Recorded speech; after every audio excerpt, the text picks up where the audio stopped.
Well, hello and welcome to another Tyrrell's Classic Workshop. This is what's called in the media world or the acting world, darling, a smash and grab. I've been away for most of this week in the Middle East and visiting some very interesting cars and owners out there. But anyway, it really is a smash and grab in the sense that we're just having an overview of what we've got in. Some people love these workshop Ketchups and other people don't. Whether you like them or not, there's always something interesting and there's always an interesting story to tell. Please remember to subscribe. It does make a difference, particularly as we're just edging towards 200,000 subscribers. But this has come in, Lamborghini Miura. We're looking at an engine and gearbox issue with this. It would be nice, my longing is to actually talk through some of these jobs as opposed to talk about them.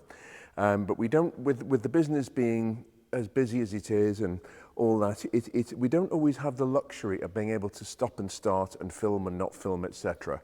But this is where my heart is, the sort of technical, nerdy stuff, really.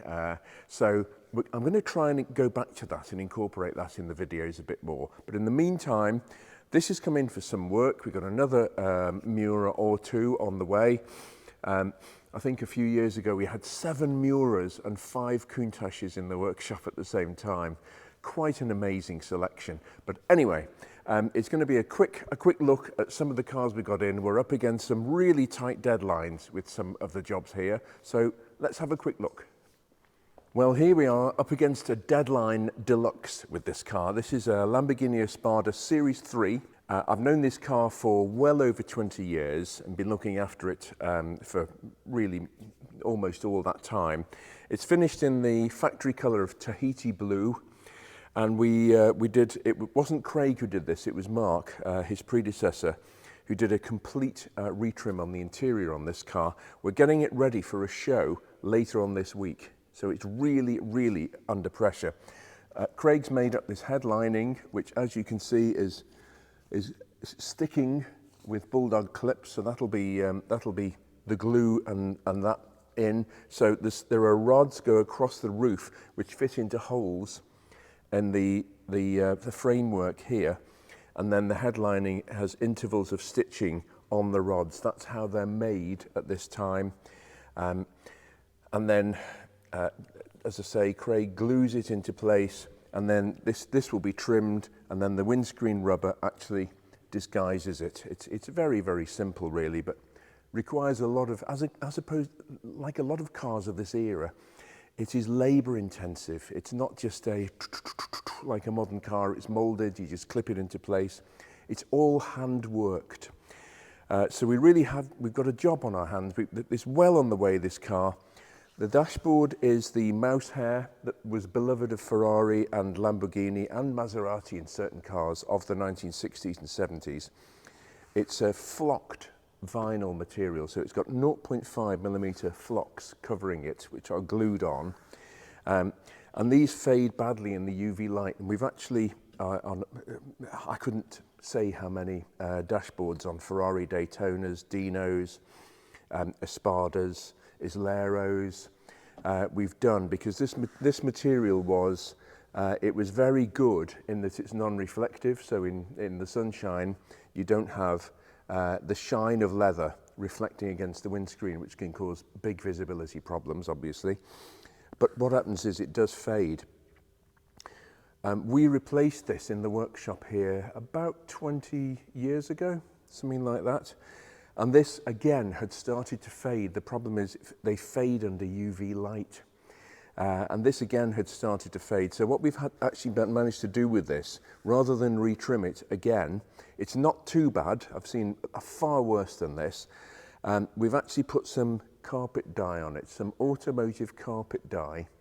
And it's actually brought it back to life acceptably enough. By the time the windscreen's in, and this is all in place and looking lovely, it's going to be okay. It won't be like brand new, but it'll be good enough.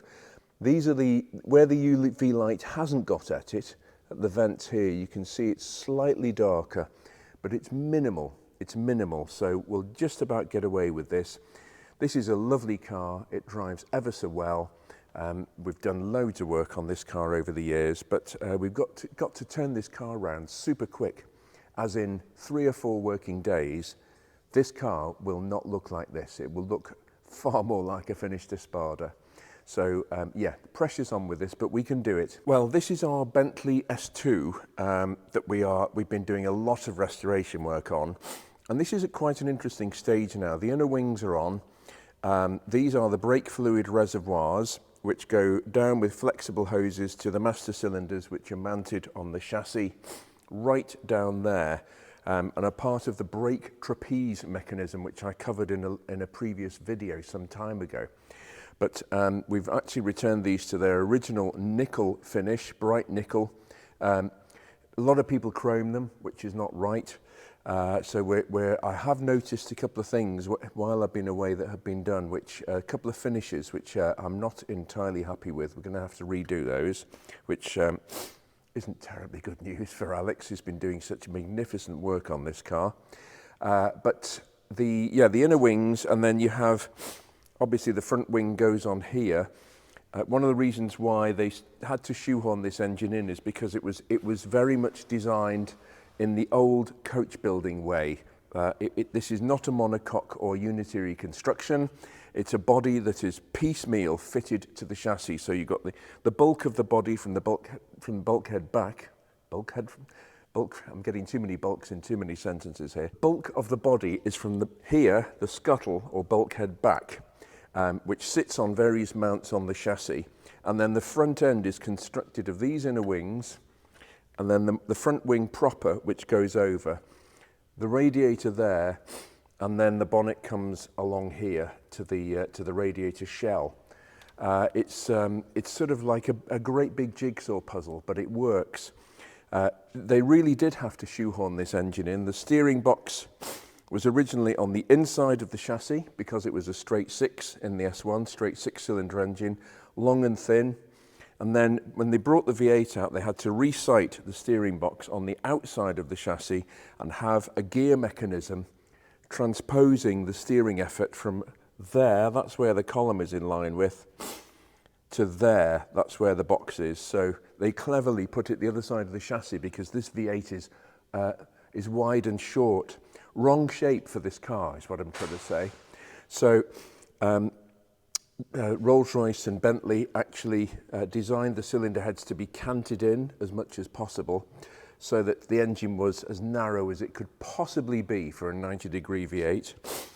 And then you had these access panels which bolted on here, and that's how you got in to change the spark plugs, which were right underneath the exhaust manifolds. So there you go.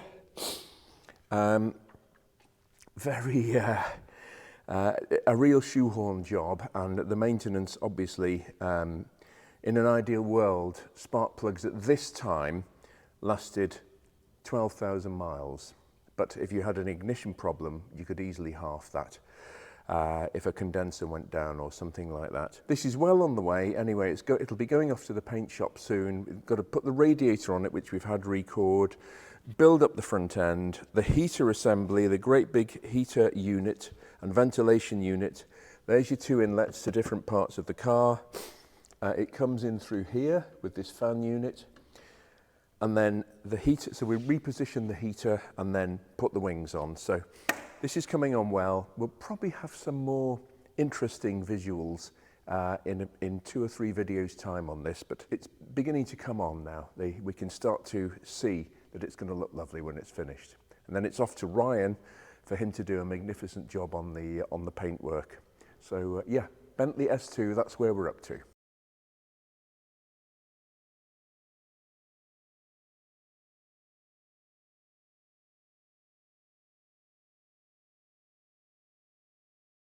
Well, looky here. Of all the gin joints in all the towns in all the world, we happen to have a black Dodge Charger and a dark green Mustang in at the same time. It wasn't intended, it wasn't planned, but I'm going to do something a little bit special. We might invest in a new camera or 2 and just do something a little bit special with reference to Bullet, the Steve McQueen film, which was a flop. mostly, apart from the car chase and Steve McQueen. I'm being a bit harsh, but the car chase is fantastic in Bullet, and that's what it will always be remembered for. And it involved a Mustang, a Highland Green Mustang 390 GT and a Dodge Charger. So we couldn't possibly resist doing something rather special with these cars while they're here. So watch this space. We might just do something little bit interesting with these. They're both in for work. I think this is mostly done. Just some work around new brake booster, other jobs, new brake master cylinder. Just bring the car up to an extra level in terms of usage. And the Charger we've given that a full check over, so we've just made a list out of work that needs to be done to it. And that will be taken care of very soon. But what are the chances? This is not by design to have a fastback Mustang, dark green, and a black Charger in at the same time. Yes! Well, this has also arrived, not a desperate hurry, but it's got to be factored into the workload. This is a Diablo 6-litre VT. VT meaning viscous transmission, four-wheel drive. This car has done quite a low mileage, but it's been stored for many, many years. And we've got the job of recommissioning this, bringing it back to life. And again, I think I'd like to, if I can, try and do a bit more of an in-depth video around the opportunity that this presents a Diablo. Done so much work on Diablos over the years, had some epic drives in them, delivering them and driving them back to customers' houses before everything was done by covered transporter. Some absolutely epic drives. And it would be nice just to be able to share some of the strengths and weaknesses of the Diablos, the good bits and the bad bits, why certain models are better than others, get down into up and close and personal with some of the technical stuff. So yeah, this has just come in, and I think it's going to be for sale once it's prepped and done. I think this will be a very interesting opportunity to actually share what makes a Diablo tick or not. We've got the other one in the SE30, which is one of 12 right-hand drive cars, a very, very rare car. I've been itching to do a video on that for ages, but it just hasn't quite happened, hasn't been at the right stage work-wise. So yeah, there's going to be some Diablo action coming up in the workshop soon. Well, this is a bit of an oddity. A very dear friend of mine of many decades, over 30 years we've known each other, has recently passed away. And he was an authority on Jaguar XKs and Aston Martins of the 60s and 70s. He really was one of the most knowledgeable people I have ever met, and Jeremy will be sorely missed by me and a great many other people, actually. And we used to leave each other silly messages on the answering machines. It was that sort of relationship we had. And when he unexpectedly passed away a couple of weeks ago, I'd sort of done a deal with him on this car. This is not the sort of car I would usually be interested in, but they've sort of just gradually grown on me, the Audi TT. I mean, they were just another everyday German car some years ago, albeit a bit of a prestigious one. But I happen to like the colour scheme of this car. I think it's the killer combination for me. It's the 225 brake horsepower, four-wheel drive, quattro, the four-cylinder 1800 engine. It's this lovely shade of green metallic with a matching green hood, and it's got the baseball interior, which I absolutely love. The first time I saw it, I thought, that is so funky. It's like an orange baseball with the great big stitching, just fantastic. It's done well over 100,000 miles, but it's got the makings of a bit of an interesting little curio, this. Please give me your feedback. If you want to see some of the work on this, I'd be very happy to share it as we bring it back to life, or not, as the case may be, if you think it's beneath us, dare I say it. If you're more interested in the Exotica, I understand, but I've added this to my collection, and I've paid next to nothing for it. That's what Jeremy and I agreed, and I'm going to just pour a little bit of TLC into this, because I think they're a very interesting car now, the TT. So yeah. There it is. Well, thanks very much for watching. We'll be back with something else very soon, and please remember to subscribe.